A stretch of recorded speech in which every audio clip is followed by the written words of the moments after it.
اور حضرت ابراہیم کا انتقال ہوتا ہے، رسول اقدس یہ درد برداشت کرتے ہیں اور کیا کہتے ہیں؟ ان العین تدمع والقلب یحزن وانا بفراقک لمحزونون یا ابراہیم، میرے بیٹے، میرے لخت جگر، میرے نور نظر، میری آنکھ تو آنسو بہا رہی، میرا دل غم میں تڑپ رہا، لیکن میں اللہ کی تقدیر پہ راضی ہوں۔ وَإِنَّا بِفِرَاقِكَ لَمَحْزُونُونَ وَإِنَّا لَا نَقُولُ إِلَّا مَا يَرْضَى رَبُّنَا، میں کبھی اپنی زبان سے وہ جملہ ادا نہیں کروں گا جس سے میرے رب کی ناراضگی مول لے جائے۔ میرے دوستو، اولاد کے ساتھ معاملہ رکھو لیکن دینداری کے ساتھ وفاداری رکھو، غداری نہ کرو۔ اور پیغمبر علیہ السلام نے اپنی بیٹیوں کے رشتے بھی کیے ہیں۔ یہاں میں لگے ہاتھوں ایک جملہ کہتا جاؤں، رشتوں کی بنیاد پہ آج لوگ لڑکی والوں سے ڈیمانڈ کرتے ہیں جہیز کی۔ یہ جہیز کی لعنت جب سے آئی ہے، اس پر اصرار آیا ہے، اس پر جو ہے نا کیا کہتے ہیں، زور دیا گیا ہے۔ اللہ کی قسم، کئی ہماری دوشے زائیں ہیں جن کے سروں میں سفیدی کی چاندی اتر آئی ہے، رشتے نہیں ہو پائے۔ ایک بندے سے اس کی جان بھی لے رہے، اس کا مال بھی لے رہے۔ ایک بندے نے تو بڑی عجیب بات کی، عوام میں یہ بات چلتی ہے، یہ سنت سے دوری کی نشانی، کہتے جہیز تو باپ دے گا۔ میں نے کہا لازم ہے؟ کہتے جی لازم ہے، اللہ کے رسول نے حضرت فاطمہ کو نہیں دیا تھا۔ میں نے کہا بیٹا بات سن، تو نے تصویر کا ایک رخ دیکھا ہے، اہل حق علماء کے پاس آتا تو بات بنتی۔ حضور علیہ السلام نے کتنی بیٹیوں کو جہیز دیا ہے؟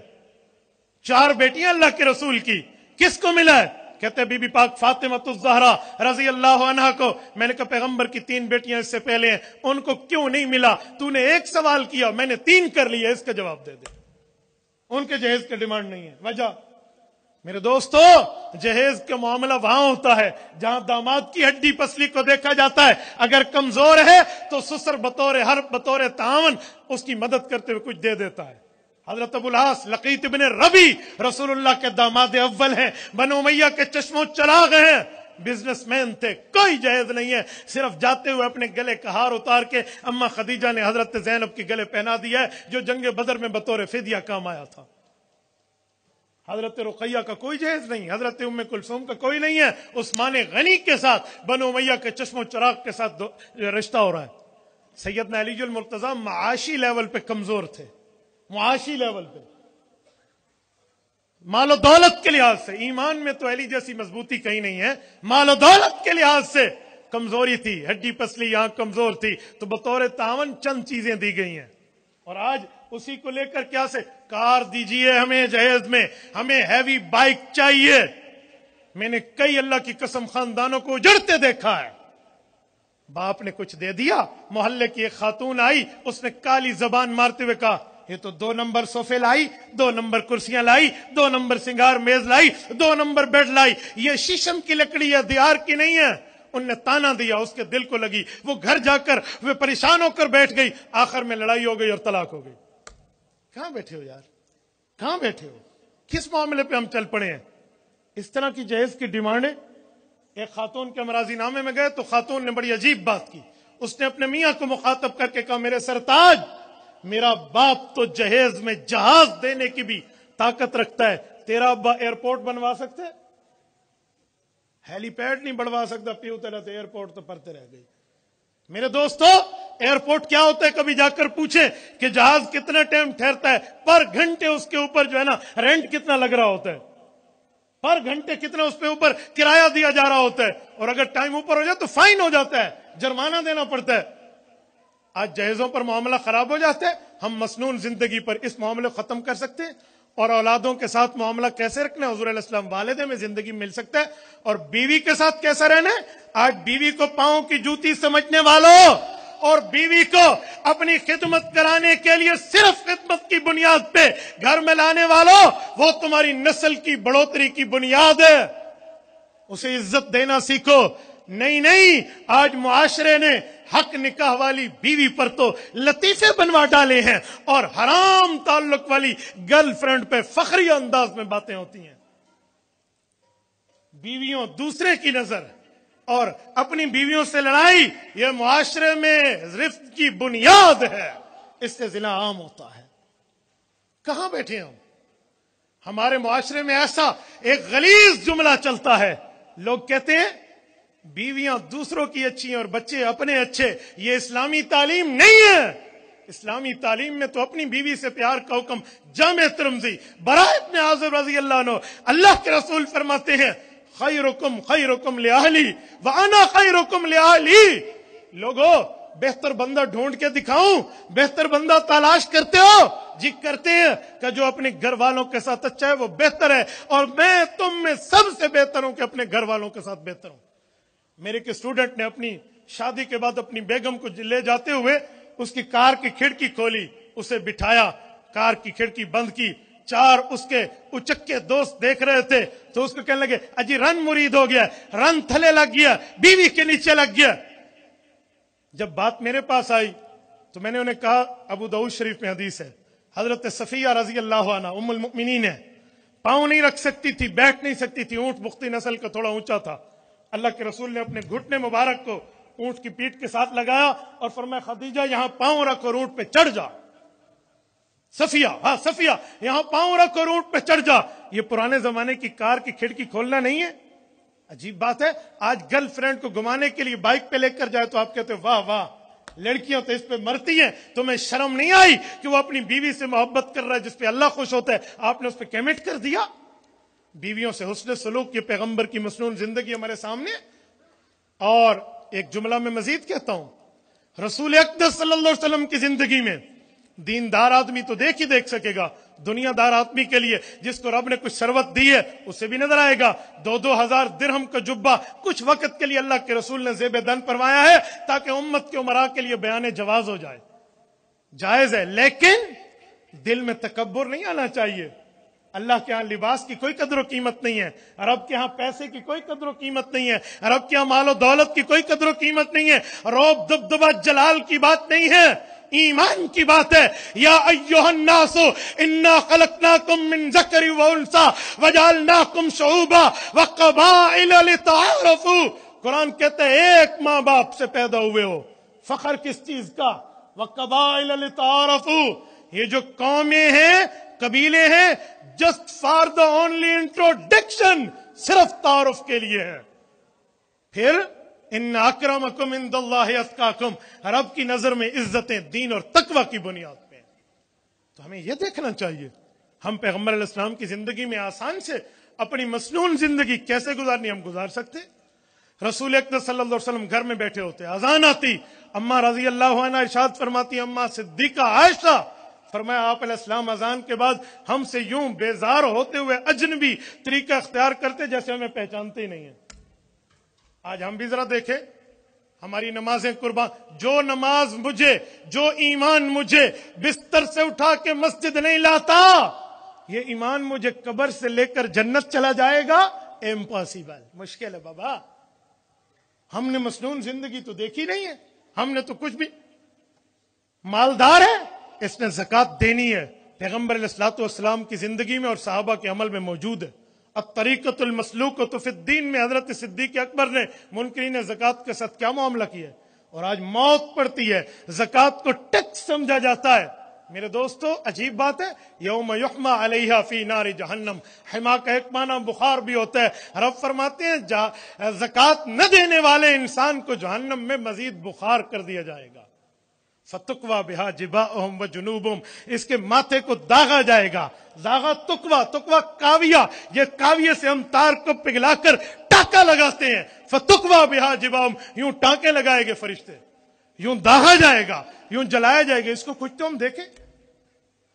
آج زمین ہے میرے پاس، میں زمیندار ہوں، تو ہماری زبان میں ایک بات کہتے ہیں، ڈاڑھیاں دے ڈینگے بننے ہوندن، پتہ نہیں مجھے پنجابی تو نہیں آتی، اپنی زبان میں کہتا ہوں کہ جو طاقتور ہے اس کی زمین کی جو باؤنڈری ہے وہ ٹیڑھی ہو جاتی ہے، وہ دوسرے پہ قبضہ کرتا ہے۔ اجی کے ڈاڑھیاں دے ڈینگے بننے ہوندن، سنو اللہ کے رسول نے فرمایا، صحیح بخاری میں لفظ ہے، من اخذ شبرم من الارض بغیر حق یطوق اللہ یوم القیامت 7 ارضین۔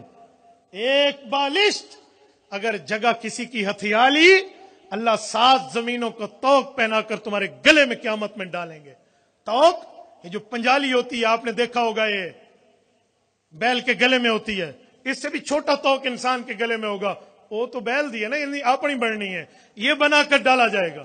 ہمیں مسنون زندگی دیکھنی چاہیے تو میرے دوستو، میں یہ مسنون زندگی کے عنوان پر یہ چند باتیں آپ کی خدمت میں کہی ہیں، ورنہ تو پیغمبر علیہ الصلوۃ والسلام کی زندگی سیکھ سیکھ کر گزارنی ہوتی ہے۔ حضرت جی مولانا جمشید رحمت اللہ تعالی علیہ رائمنڈ والے وہ ایک جملہ فرماتے تھے کہ میں نے حضرت تھانوی کی خدمت میں رہ کے یہ سیکھا ہے کہ سیکھتے سیکھتے سیکھتے سیکھ تڑ بن جاؤ، سیکھتے رہو تو اہل علم، اہل تقوی، علماء ان کی خدمت میں حاضری دیں گے، بندے کی زندگی مسنون بن جائے گی۔ میرا دیا ہوا ٹائم مکمل ہے، اللہ آپ کو اور ہمیں صراط مستقیم عطا فرمائے۔ اقول قولی ھذا واستغفر اللہ وآخر دعوانا ان الحمد للہ رب